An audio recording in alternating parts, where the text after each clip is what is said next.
Okay, ladies and gentlemen, it is that time. It is Monday night, and I got a special treat for everybody tonight that's joining us. We have a couple of guests that are going to come on tonight's broadcast with me. I'm not going to announce them yet. I'm going to announce them in just a minute or two. I want to first take a moment to celebrate some pretty big wins.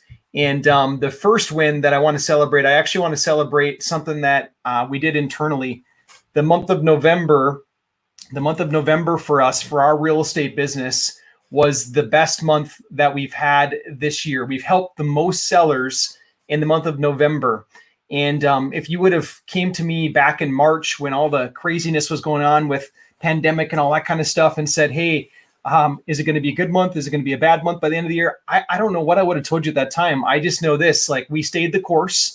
And we kept going. And I know that there's more sellers now than ever before that need our help.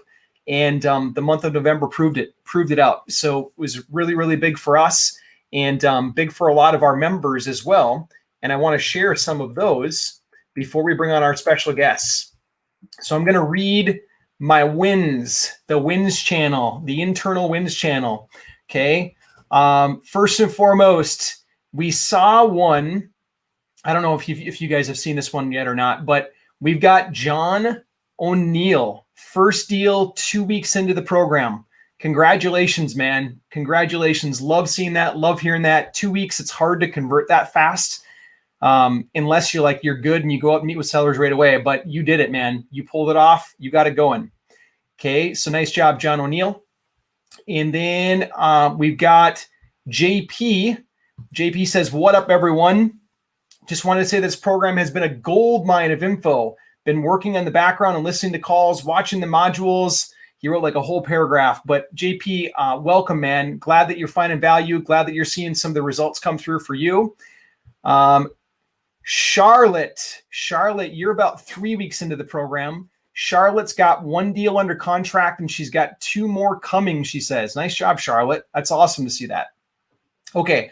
I won't make you guys go like through all night of wins with me, but I just like to celebrate those. So congratulations to those people. I love seeing that. I love hearing that. Now, what we're going to do tonight is I'm going to bring on two special people. Number one, you probably already know this man, but if you haven't already, I'm going to bring on Chris Strickland. Chris is a friend and fellow real estate mentor. How you doing, Chris? We can't hear you. Your mic might not be on. Let's see if it comes on. Give it a try now. I can see your lips moving, but I can't hear you. And so Chris has done a little over. If you haven't already, I'm going to bring on Chris Strickland. I'm going to see if the stream's coming. And fellow real estate mentor. How you doing, Chris? Yep, you're definitely muted. Your mic might not be on. You're definitely muted. I just checked the actual live cast. Let's see if it comes on. And it's not coming through on your sound.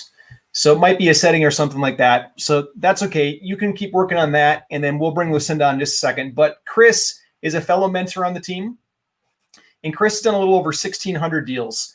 Chris has had the privilege now of both him and I have been working with the next guest that we're going to bring on, who actually wanted to dip in and figure out some of the behind the scenes of what's working in her business. And we're going to bring on Lucinda. Lucinda, are you ready?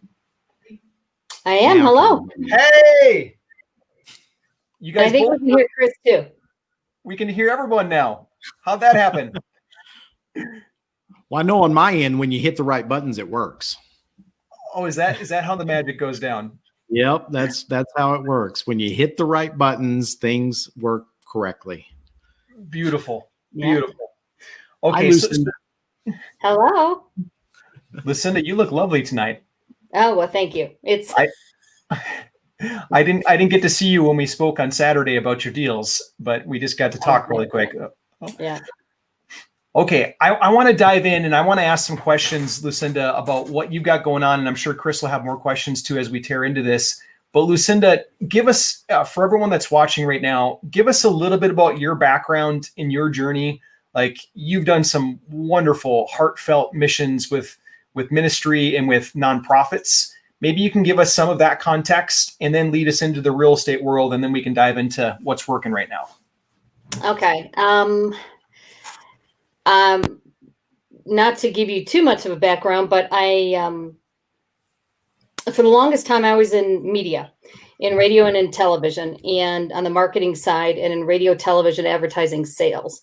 So I would need to create, originally as an account executive, would find a client and really try and, with their budget, always limited, to find out what their biggest needs were, to be able to create a program to be able to drive people in so they could always see the benefit of the business and to help drive that. And very rewarding for the most part.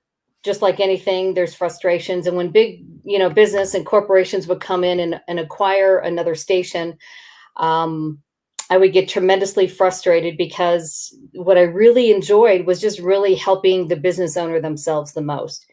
Now, in hindsight, that I'm doing real estate investing, I see it's similar in that I'm helping somebody, especially if it's a seller who's, I love, Nate, in fact, I loved your original comment, and you've been able to help more sellers thus far in November than the rest of the year. And that's really what it is helping sellers who are in a conundrum, or helping remove a burden from them, and basically just helping people. It's even better when you get to make it a win-win, and you can match a buyer who's able to meet their needs. And then it's nice when you, of course, make money in the middle, and it makes just life a whole lot more fun. But before that, real estate has been in the back of my mind, especially investing. My husband was saying, why don't you just become an agent? And I'm thinking, no, I don't want another job. I don't want to have to work weekends and evenings on behalf of somebody else. If I'm going to be doing that, I want to do it and to create my own business. But again, it's a business, and I just didn't feel like I was helping people as much. I have taken a personality test, and different companies have the different thing, but I just love helping people, especially people who frankly feel less than. I, as you had mentioned, do work with nonprofits. I work with two nonprofits, one of which is known as Momentum Global, and we do humanitarian efforts in the slums of Calcutta, India. And then we also, while my daughter was in India for a short-term missions trip, unfortunately, she saw the face of child trafficking kind of unfold in front of her. Didn't really recognize it at the time. She was a senior going into her senior year of high school. And when they finally realized what it was, it just wrecked her and the 10 other kids who were with them. And the leader of that trip was actually the CEO and the founder, along with me, of the nonprofit known as Momentum Global. And their immediate words were, gosh, we've got to do something. We've got to tell people about this. This is horrible. And at the time, we didn't recognize how big trafficking was an issue here in the States. Unfortunately, now in every state, including Colorado. And the more we recognized it and they did their research, they realized that it's literally happening in our own backyard. And many people assume trafficking looks differently, especially here in the States, than elsewhere. So we created a nonprofit to educate, to be able to prevent. And one of the driving forces behind real estate is I really not only, of course, want to make money to be able to help people who have any type of passion for nonprofit work. Our government can't do it all. Our government, frankly, shouldn't do it all. And it's only when people become invested. So the name of my company is known as New Chapter. And I'm kind of creating goals for next year, which is allowing you to start your new chapter so you can live your mission, whatever that is. If it's just helping your own family, and that's great. People can do incredible things when I think we have the opportunity to get out of ourselves, to get out beyond our immediate focus as far as just more. But when we work together and we can see other people's needs, oh gosh, it's exciting to think what we can do, and especially if we team up with other people, what they can do to just make a huge difference in the world. And so that's kind of driving me a lot lately, in fact. So And it's beautiful, Lucinda. And Lucinda, you've now carried this same mentality of caring for other people into your real estate business.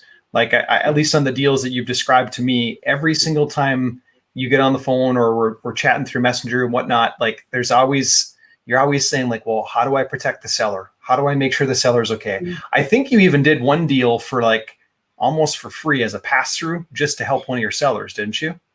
Yeah. In fact, I was just going over, I was frankly beating myself up a little bit. And then just today, even I was writing out kind of the 2020 in retrospect. And to make a very long story short, I didn't really start focusing with real estate, especially with wholesaling and frankly with you, Nate. I think it wasn't until April. So from April till December, that's about 8 months. And of that 8 months, unfortunately, I had to travel 2 months for family emergencies and with my father, and then unfortunately my mother-in-law had passed away. So with that and dealing with those things, it's really only 6 months of concentrated effort as far as working. And I found out that within those 6 months, I had 8 properties under contract and closed on 4, due to close on 1 next week. And I'll probably get another one under contract, I know, before the end of the year because we're pretty close. So long story short, that's about 50% of what I gotten under contract I was able to close. And I've been learning and earning, while I'm learning. And one in particular, as you had mentioned, I was originally not going to take anything, but with your wisdom, you at least suggested take a little bit. So I just did a small $2,500 amount. Thank goodness I did, because I ended up, in order to help the seller, I ended up paying for her. She was going through cancer treatments and was unable, literally physically, to be able to move. And so we helped her situation. She had owned the home for 30 years, but she was losing her house to a tax lien sale because she couldn't afford the taxes because of her disability with cancer. And her $1,200 a month income just wasn't able to take care of things. So we were able to get her back taxes paid, get her enough money, get her property sold, and get her at least some money to be able to start another new chapter a little bit more comfortably. And of course, paying back her back taxes as well. So literally, rather than having been forced off the property by the sheriff, and this all came together 2 days before the deadline of her being forced off. Lucinda, you came in at the 11th hour and really helped her. Yeah. It's amazing to me. Like sometimes the seller gets into a position where they don't really want to like publicize it. They don't want to talk to a lot of people. Mm-hmm. And then they make the call right at the last minute, but they were really, really lucky that call went to you and it didn't go to a shark or it didn't go to somebody else, because that's what 9 out of 10 of them would have ended up doing. But instead she got you and you were able to bless her. So thank you for doing that. Yeah. Lucinda, you got these 8 deals that came in. You got 4 of them closed. You got 1 more set to close before the end of the year. How are they coming into you right now? As far as the leads are concerned? Yeah. How are you making stuff happen? Everybody on the stream right now wants to know, like, what's the secret? It's funny because it's kind of where I'm rather than beating myself up, if something doesn't work out, I'm kind of now thinking, I think God didn't want me part of this one for a reason. Maybe it's to protect me from something I didn't recognize. One of those deals I was under contract with, I had just simply driven around. And again, I don't live in the market that I'm working. So sorry, that's my daughter. Excuse me, just 1 second. And that particular deal did not work out, but a contractor that I had called to get an estimate of work for that particular deal, we just talked today. So originally my deals they're all leads from Facebook. That's all I do. As you know, I'm in the Midwest, and as far as where I'm working at, in very rural areas. And so the Facebook advertising doesn't really cost me that much. I'm finding out at the time it was scary to commit to it, but now in comparison and looking at the tracking and things, it's not that much at all. And because I am only working myself and recognizing I need a team, I need a team big time to help me do faster and scale and duplicate. But, I'm probably averaging $70 a week for my ad cost. I'll probably get 7 to 10. Well, no, to be consistent, I would say 7 leads a week. And of those 7 leads, I'm usually able to get, once I get a hold of them, that's the key, is I'll probably get 2 to 3 of those under contract. And then it's just a matter of, of finishing it from there. I've actually turned my leads off right now because of the holidays. And my husband also has shoulder surgery. So for a good 3 weeks, I really wasn't able to work on anything. And I have some leads in the pipeline from my original paid ads that I'm still kind of working with.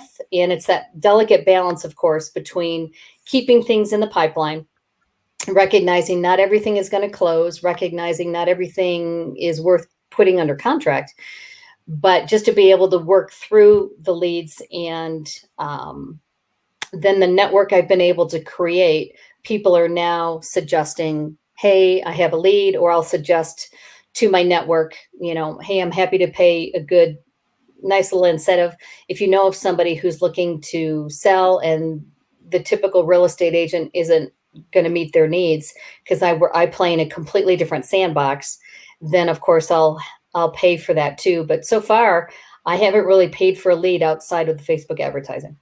And Lucinda, so you're working these rural Midwest cities, but where are you sitting? Like, where's home? Where's the office? Yeah, home is is a suburb, Littleton, Colorado, just south of Denver. And a lot of people listening, they might say, like, how is that possible? Like, you can actually buy and sell houses without physically being there? Like, is it real? It is real. I must admit, when I was first telling my husband about it, he's like, how are you going to do that? Is it real? Is it legal? Is it ethical? One of the reasons I chose where I chose is because I am familiar with that area. I grew up in the Chicago area. My parents, however, are from Southern Illinois, very rural. I mean, these towns are population 300. The biggest town is population 1,800. So, but there's 1 or 2, bigger towns and universities within an hour of those areas. So there's enough to drive the need there. So whenever I moved my father down to Southern Illinois again, about a year ago, actually, in November of last year. And when I drove through there with a fresh lens, because I had done wholesaling in Denver, but I was focusing pretty much on just MLS.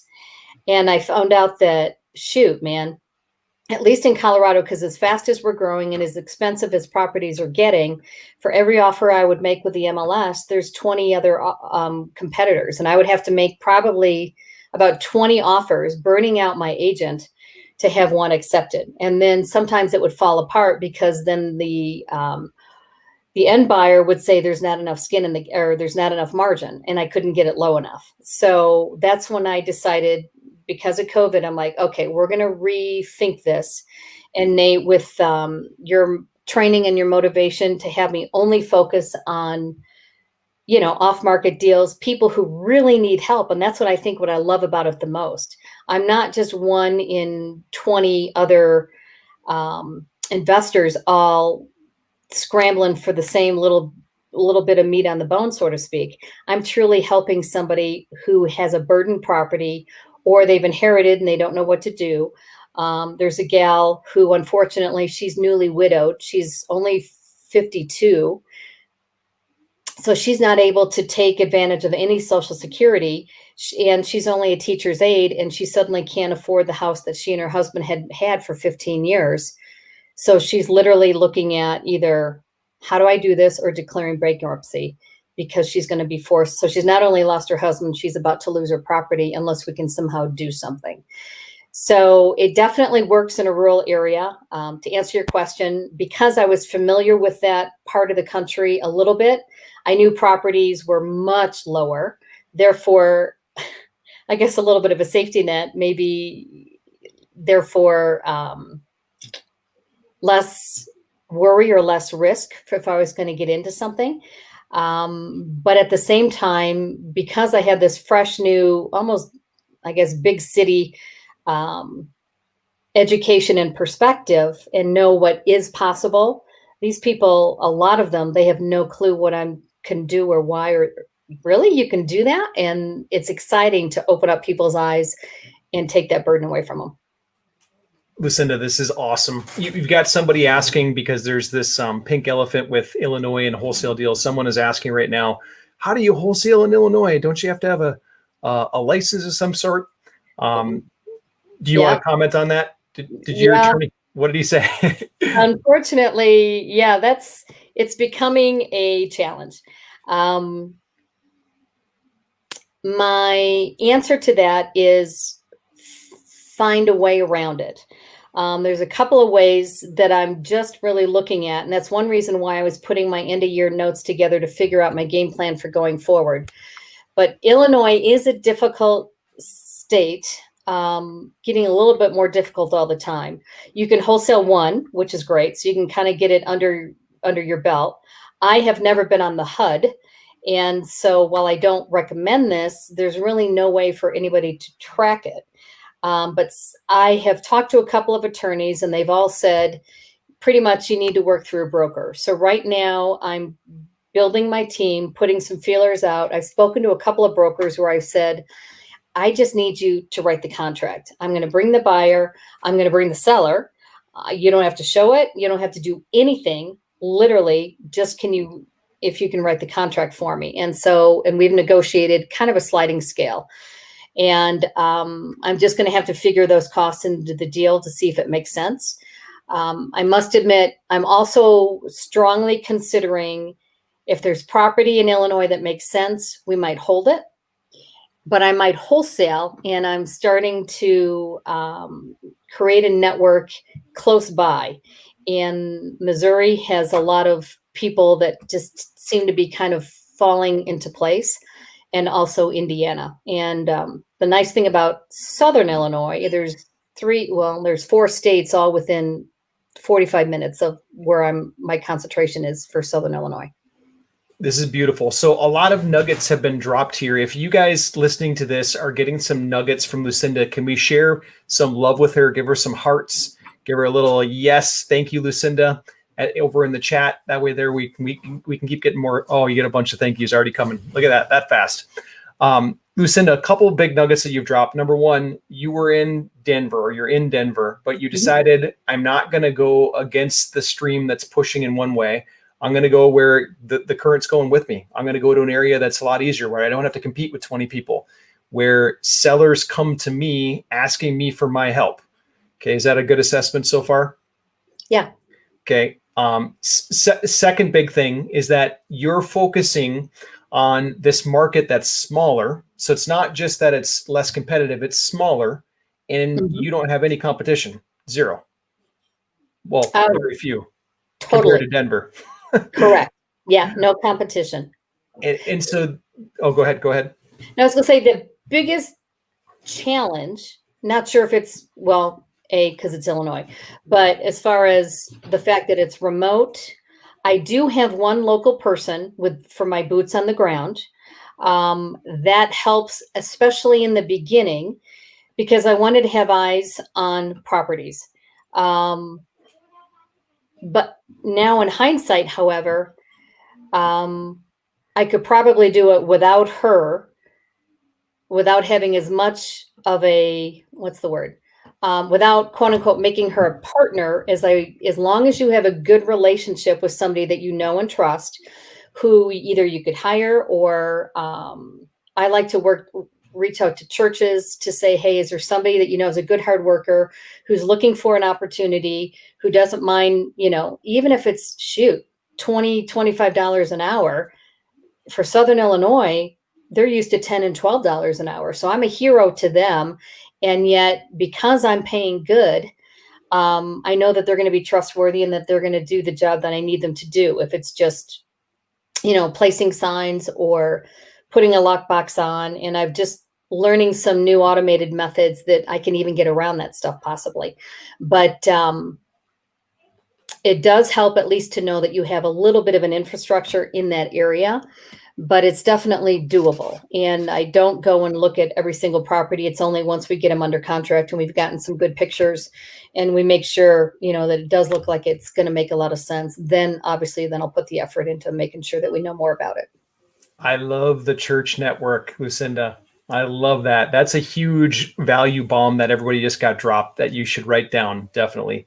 Chris, Mr. Remote 1600 Deals, is there any other tips that you would add to that? Because this is a really hot topic right now, especially since some areas of the country are still under like COVID restrictions and it's a little bit sensitive to go in and out of houses. Anything that you would add to this discussion? Any tips? You're on mute right now. Your microphone symbol's crossed off. I'm having all kinds of technical things, aren't I? I wanted to sit back and just listen to her, so I put myself on mute. The very first thing, it's funny how habits get ingrained in you, because as soon as Lucinda, as soon as you started talking about where you were and the challenges with Illinois and all that kind of stuff, first thing I did was pull up a map. I'm like, how close is she to one of the other states? Right. And then you said, Missouri, and I've got the map right there, Indianapolis and Kentucky and whatnot. And so, yeah, the beautiful thing, the thing that I love about wholesaling or about remote wholesaling the most is that you have complete flexibility. And,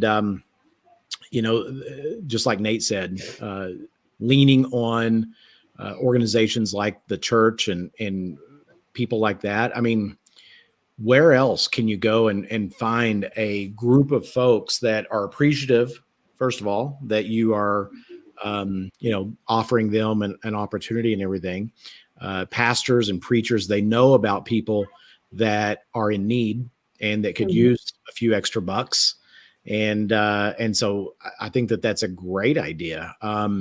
When I am doing it in various remote areas, I will typically call up a real estate agent in that area. And I'll usually have that real estate agent be on standby for me. And so, like you said, you got to work out the numbers, because a lot of times real estate agents, they may be expecting a certain amount of money, but I will usually pay a real estate agent just a flat fee per property. And once I paid that flat fee, then I can usually get them to do quite a few things for me. Like you said, whether it's the lock boxes or sign in the front yard. And I'm not talking about the real estate sign. I'm talking about just a handwritten sign that says for sale or for rent or whatever. Yeah, the uglier the better. Yes, exactly. That's exactly right. So no, I agree with everything that Lucinda said. I think she had some great ideas there. Awesome. Lucinda, you've covered a lot of ground in the last, since April, really. What is the plan for 2021? Sounds like you're doing your end of year reflection, but what are you planning for 2021? A lot of it is, short and sweet, double what I'm doing, minimum. But I want to be able to actively create the team, find a team. I have a very good lead now I think we'll find out, but probably maybe create a virtual assistant to help me with bookkeeping, things of that nature. You, in fact, reminded me that if I want to make what I want to make, and I were divide my work hours by how much I'm wanting to make, that's the equivalent for me of $350 an hour. So is what I'm doing paying me $350 an hour? And if not, find someone else who can do it for less. So that's my goal. I have, knowing my personality, like I said, I want to help people. I'm also very motivated by fun and by praise. And I found out if I don't, so I have a tendency to always do things around the house or around, helping my family. And I'm like, have to stop myself going, wait, I know I'm doing the wife thing or the mom thing or the housekeeper thing, but is this earning me $350 an hour? No. So I kind of have to give myself permission to get away from my pride and say, no, I can't do it all. Although in my mind, I still think I should be able to, and hire a housekeeper. or even, hire my kids to do something and do it more. But so my plan, to make it short and sweet, is to hire a team and to focus on being very, very mindful of my time. Because I have a tendency to just be very smooth and do what I want to do in the moment and not stick to a schedule. I just know that's my personality. And while it's great in some occasions, and if I'm really working with a potential seller and really kind of hearing their story and it goes longer than I anticipate, I'm okay with that. But it doesn't mean that I need to do that with absolutely everything. So my goal is to stick to a calendar more, hire things out more, and create a team to help me duplicate, or if nothing else, to free up so that I'm just talking to sellers. Awesome. Awesome. I love it. You've got your time mapped out, dollar per hour divided by a 40-hour work week. And that's what everyone really needs to do. It wasn't until one of my mentors mapped it out for me that I realized what my time was worth. I remember at the time I was flipping a house and my painter no-showed, my painting crew that I had like contracted. And then I found myself for the next 6 days and 6 nights painting the place, coming home each night with paint in my hair and ruining pairs of jeans. And then when it was all said and done, my mentor's like, yeah, how much do you think you earned doing that? And I'm like, well, I saved $2,000, the painter no-showed. So I saved, and they're like, really? You saved 2,000? Are you sure you saved 2,000?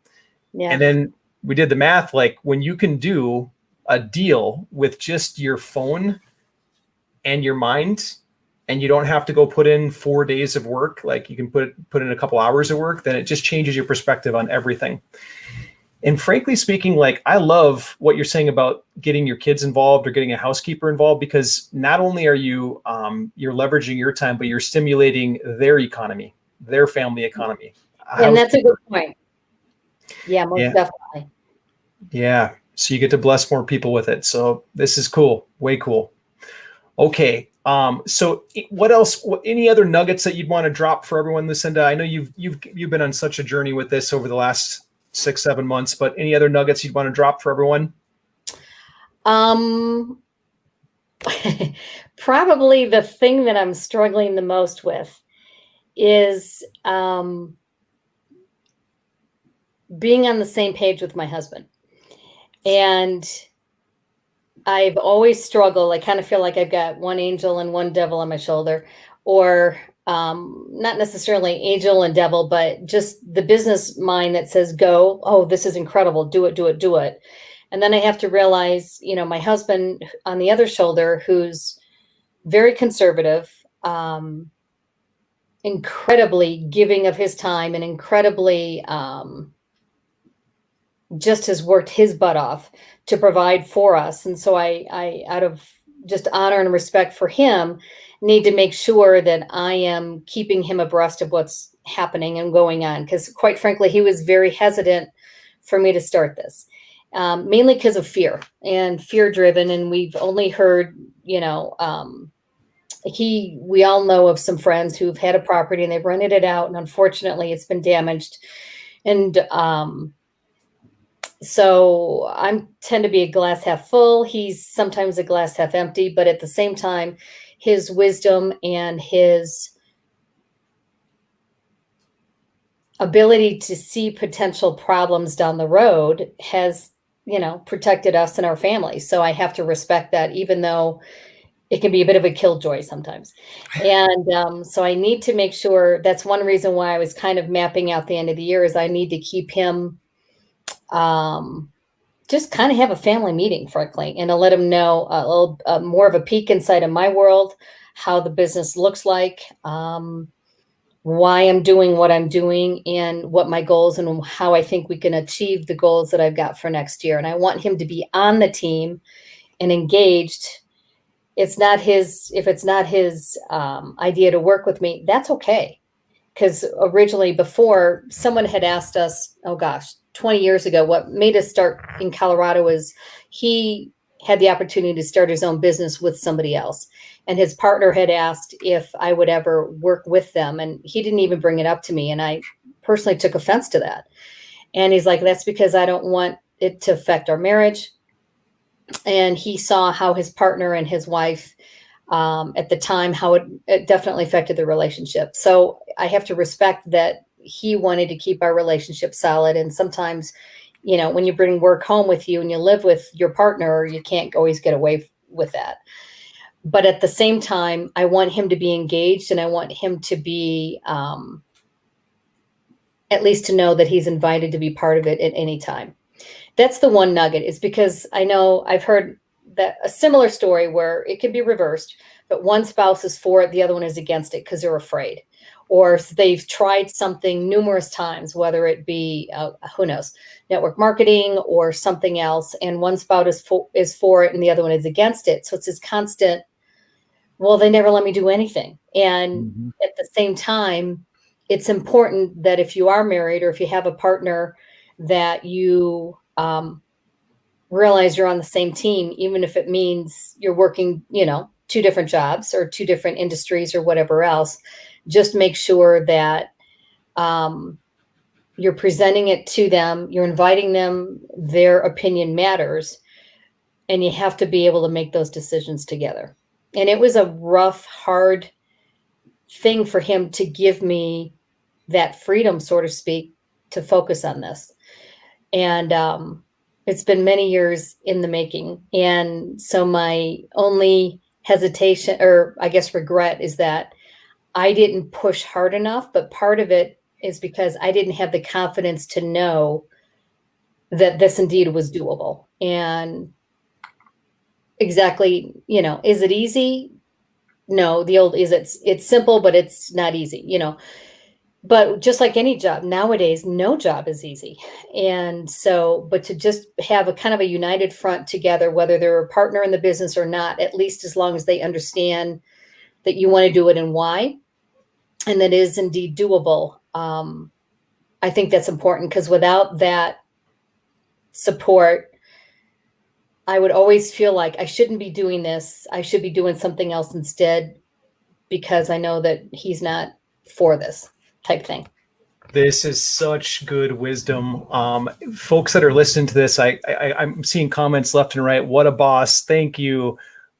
Yes, people love this, Lucinda. And I couldn't agree more. Like, Lucinda, I remember actually when we first got to meet face to face down in Florida, and it was brief, but I remember that, like, I could tell, like, you guys had a lot of thoughts that were going into things, and like, who knows how and why it all worked out the way that it did. God brought us all together, but I'm really glad that it did. But you're giving such good wisdom here, because you can't just go do something one-sided. You can't just jump off the boat without your spouse and not have your spouse be part of the decision, because it will never work. There will be some tragedy somewhere along the path. I got to read the comments now. I was on private chat, so I didn't see the comments. How fun. Well, one thing that I've learned with my wife is that if I go to her and I say, hey, I really want to do this thing, what do you think? And I'm like half confident or half certain, then usually my wife is a little bit more like your husband, Ron. Like, she's usually the little bit tougher one. I'm like, yeah, let's do it. It's exciting. And she's like, are you sure? So if I go to her with half certainty, it usually gets killed. What I've learned now is that if I'm going to go, I got to be 100% certain. So I got to really prove it to myself first. And then I go to her and I'm like, Jennifer, this is something I know we need to do.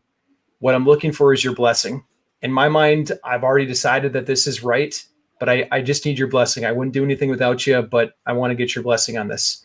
And what I noticed is that then, like, if you think back to like when we all started dating our spouses, we didn't like date them or like them because of like lack of confidence. It's because they were confident in something that they did. Maybe they were funny. Maybe they were romantic. Like, they had some confident part about them. And that's what they're attracted to. And so when I go to my wife and I'm like, hey, what do you think? That there's no confidence there. So she crushes it. But then when I go and I say, hey, I know this is right for us, I just need your blessing, she sees the confidence, and then she's ready to move forward with me.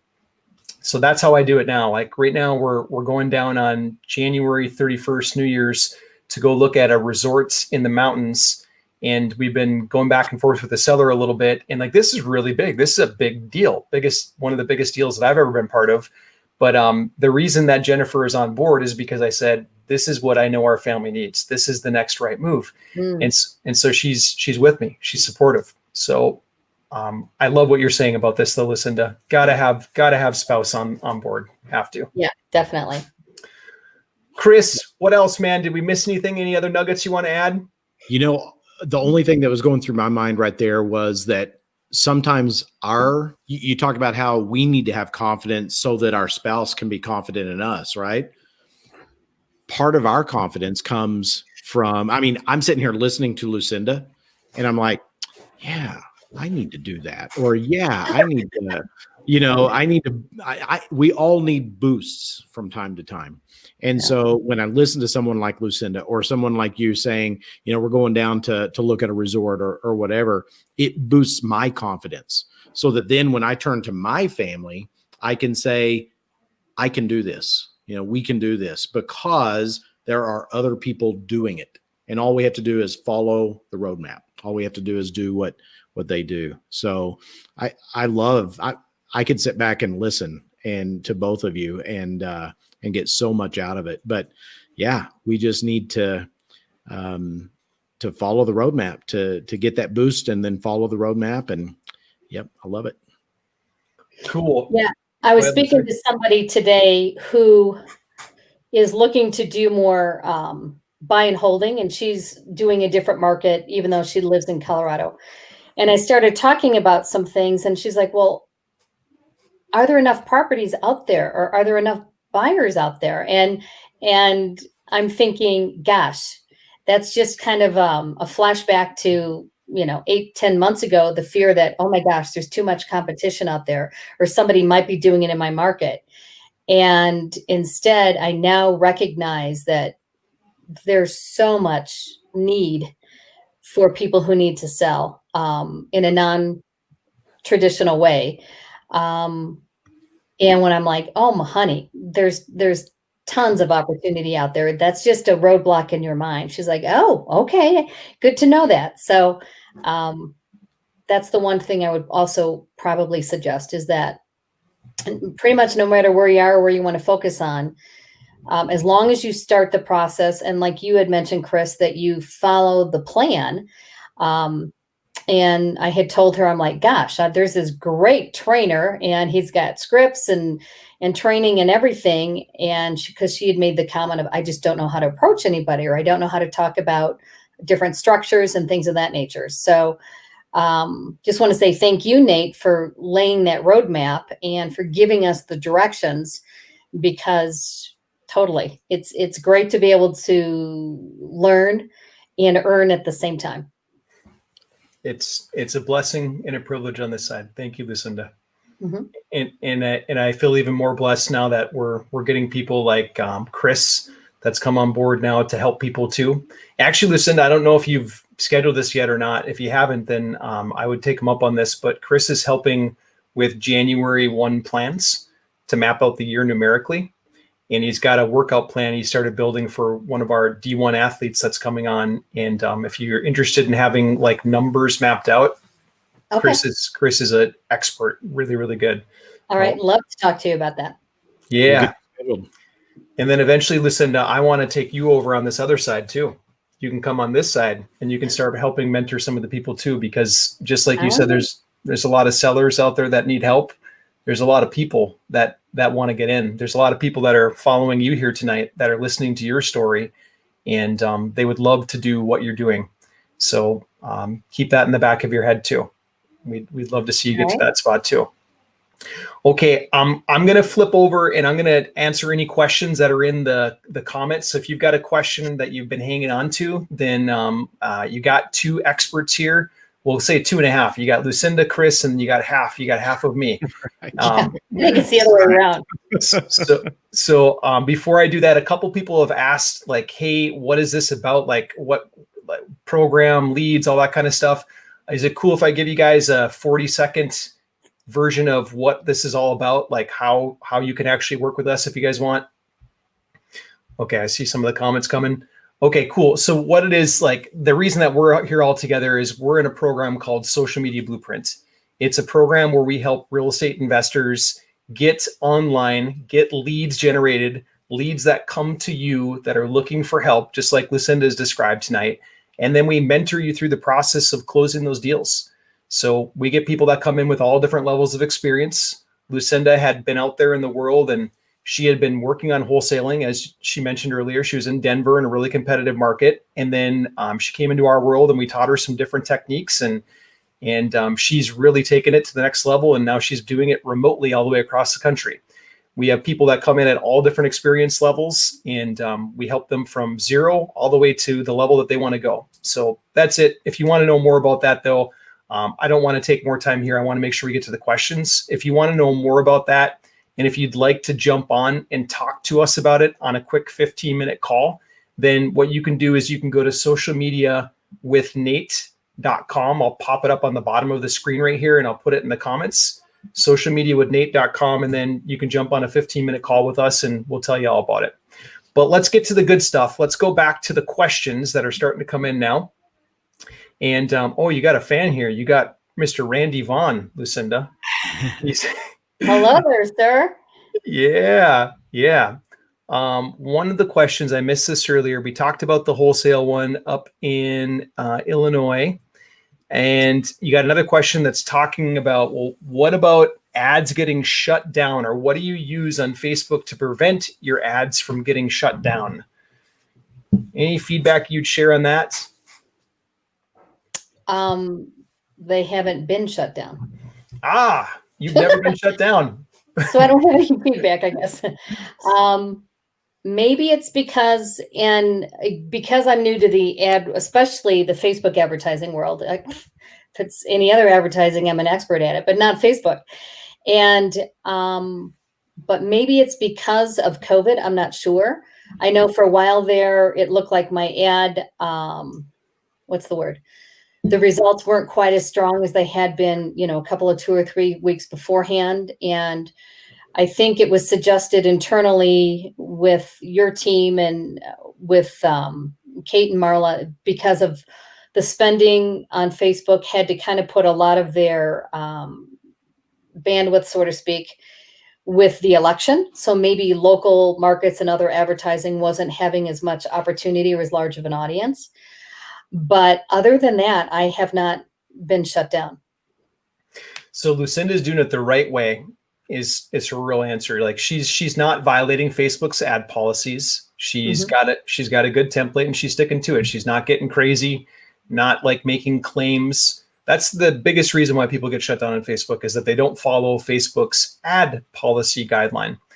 And if you click on the little link to read their ad policy guideline, it's like 37 pages. No one ever reads it, which is why most people get shut down. They do something wrong. They make a claim, it's misleading, or if they're running a real estate ad, they don't check the little box that says this is a real estate ad and it pushes it to special category.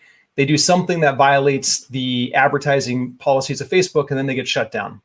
So if you just do what Lucinda's doing and follow the template and just do it the way you're supposed to, then ads don't get shut down that often. I'm even afraid to say this out loud, but my ads have not been shut down on real estate. I know as soon as I'm saying that, now one of them is going to get taken off for whatever reason, but they typically don't. It typically doesn't happen if you know how to do it the right way. You got another question. How much would you budget on weekly Facebook spend?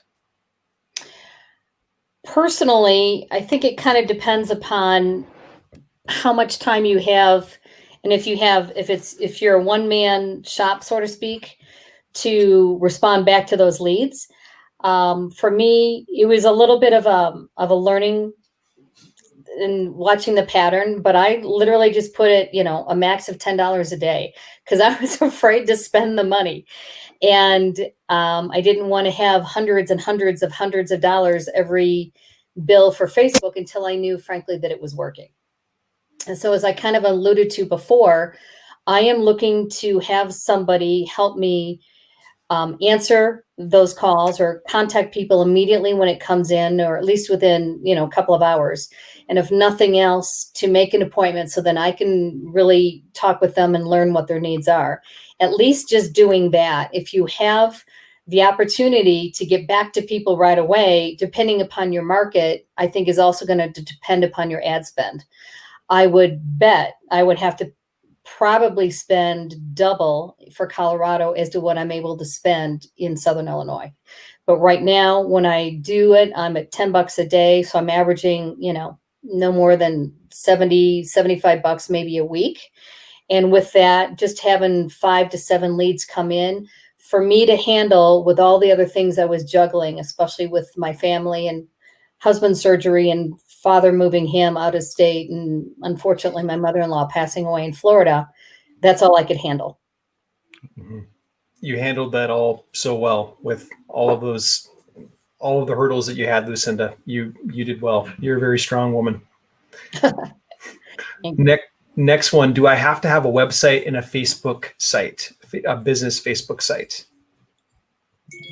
I personally do not have a website. I used to, and I have one set up just so I can have my privacy policy to make sure I'm compliant with Facebook, but I'm not really paying for hosting for that site. And I've struggled with, do I need that or not? And with where my business is right now, I don't need it. So I figure, why spend the money? But I do have a Facebook business page. Yes. You busted one of the myths that's out there. Everyone thinks like, oh, I have to have this fancy website. I have to have this. You don't, you just don't. You have to have something for compliance, which is a privacy policy.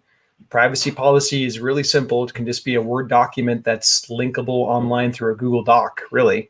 But beyond that, you can run ads right on the Facebook platform without needing any of the other bells and whistles. So it's one of the fastest and easiest ways to get online right away. This next question I'm going to try to tackle. It says, is Facebook your only form of marketing? I logged on late. Sorry. And so Lucinda answered that one earlier. She said right now it is. And your other part of the question is how many deals per month? That really varies for people. Lucinda was talking about the 8 deals that she put under contract and the 4 that she closed and the one that she's about to close. But it varies for people. It really depends on your bandwidth. What are you trying to accomplish? How many do you want to get? Like when we map out plans, it's part of like when people book a call with us to talk, that's the first thing that comes out of my mouth is I want to know, what is your plan? What is your goal? Because the numbers are really simple. You can work the numbers backwards. It's usually a typical number of leads that you have to have that turn into a typical number of conversations with sellers that turn into a typical number of offers that you make that then you can get a predictable amount of deals from. The numbers, they don't like lie or anything like that. You can usually get this stuff down. And if you fall off the wagon in one of those 3 buckets, then you know that you need a little bit of coaching on that section to get better at it. So it varies from person to person. For some people, they run ads pretty aggressive. And by aggressive, I mean like they might spend $300 to $1,000 in a week and they end up with a deal per week. Some people go much more passive. Lucinda, she mentioned earlier that she's actually taken a little bit more of a passive approach, like $10 in the beginning. And then she got up to the point where it was $70 per week. And then you can see the kind of results that she got from that, even though she's turned her ads off at various times throughout the year. So it really varies from person to person. The other big thing that I'll point out is that it depends on you as an individual. Like we're all here, we're hanging out in this video live cast together and whatnot. And like we can build some rapport through video, but imagine now someone doing it remote through video and phone versus someone that's in person. I'm sure if all of us were in the same room in person, we would build rapport much faster with one another. And when you're working with a seller, rapport is part of the equation. Anyone that tries to say like, no, it's just the offer, totally wrong. It's not the right mentality. I sat down with one of my sellers at the closing table, this guy named Chris and his 2 sisters who just inherited the house from mom and dad. And Chris looked at me at the closing table and he said, Nate, I could have sold this for 10 grand higher to somebody else. And I looked at him and I'm like, Chris, why didn't you sell it to the other person? He's like, no, Nate, it wasn't about the money. Like one thing that my sisters and I really liked is that you're going to give us time to go through mom and dad's stuff. And my sister also really liked the fact that your team plans to restore it after closing. And for us, that meant more than the 10 grand. I'm like, wow, what an education that this seller just gave me on that one piece. It's not all just the money. Like people remember, number one, how they feel when they interacted with you? And then number two, are you doing right by them? Do they trust you? Is it rapport? Like, do they feel a genuine human connection? So someone like Lucinda, who I consider like a superwoman in her markets, she's helping people. Every time that I look at one of her deals, like we got this little private chat thing that we send messages back and forth to one another on. And every time I see one of her deals, I always smile and I'm like, who's she helping now? Because Lucinda always goes out of her way to take care of people. And it's just who she is. And it works really well in the marketplace too, because let's face it, it's refreshing. Sellers need that right now. There's more need, as Lucinda said earlier, there's more need for this right now than any time before. I know that November for us was the busiest month we had this year. You guys know, Chris or Lucinda, what's happening on December 31st? I do. You want me to share it? Mm-hmm. I think why don't you? Because I it's not don't. good. It's not good news. I think our listeners need to know it. I mean, we only got 4 or 5 minutes left here, and we'll wrap this up. But our listeners really need to know this. December 31st is a really big date. Chris, yeah, please share, man. Yeah, it's an unfortunate day for far too many people in the country. But yeah, that's the day that, as of right now, at least, all of the the stimulus money and the forbearances and all that kind of stuff comes to an end. And so there are going to be a lot of people throughout the country that are going to be affected by that and be hurting if some kind of other relief or help doesn't come. And that relief might not be from the government. It might be from those of us here on this chat together, everybody joining in on this chat. Yep. So the government froze foreclosures this year because of the pandemic. And they initially did like a 3 or 4 month freeze, and then they realized this was bigger than they thought. So they extended it to December 31st, probably to get around elections and things like that. They didn't want bad PR out there. But now December 31st, when this unfreezes, it's like pulling a Band-Aid off. And even if it gets punted another couple of months, like the Band-Aid's getting pulled off at some point. And what that means is that all the lenders that are sitting there that cannot foreclose, they legally cannot foreclose on their borrowers right now, there's going to be mass foreclosures the day after that happens. They're going to start foreclosing. And then the sellers that they already know that they're in trouble, now it becomes real, because now they're getting the nasty letter from the attorney saying, guess what? There's a sheriff's sale. Guess what? You're going to court. You better pay up or else. Right now, they don't get those. Right now, they're getting more like love letters saying, hey, you're in a special forbearance right now because of COVID-19. We'd really like you to pay us, but you don't have to. All that changes as soon as the Band-Aid comes off. So then people like Lucinda and I know, Chris, you run ads up in Northwest Arkansas and a lot of other clients as well. Like, we're going to get busier. It's unfortunate, but we're going to be able to provide blessings to people. So this is the time of need right now for our sellers, and I think it's our duty to step up and help them. Yeah, there was a comment there, and I love it, and I completely agree. We have to be ready to help people get out of some of these houses, and that is so true, because it's going to happen whether we're a part of it or not. It's going to happen. And so we're uniquely positioned to be able to help a lot of those folks. Yeah. Lucinda, thank you so much for blessing so many people tonight. You got still there's well over 40 people live on just this channel, and then it's streaming on 2 more. So you got a lot of people here that you provided blessings to tonight. Chris, same for you, man. Thank you for being here. Appreciate this. Everybody over in the chat, can you give Chris and Lucinda some love?